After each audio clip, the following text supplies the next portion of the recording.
J'ai recréé le jeu FIFA entièrement grâce à Gemini 3.0.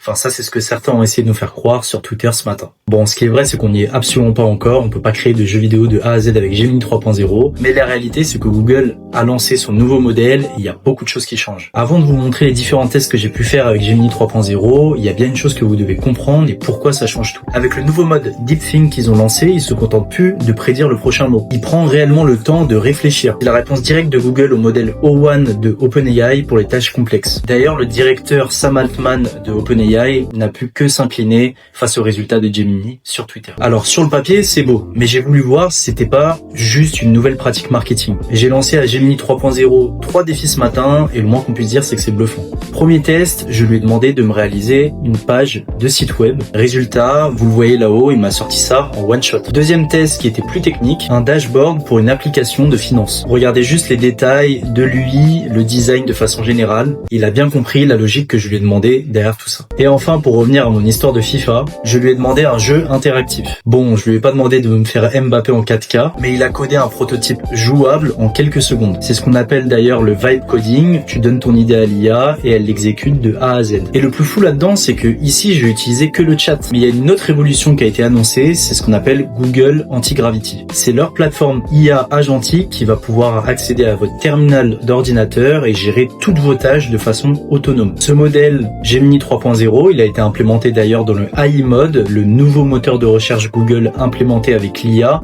malheureusement qui n'est toujours pas disponible en France. Et vous dites-moi en commentaire si vous avez déjà accès à Gemini 3.0 et ce que vous avez envie de créer avec.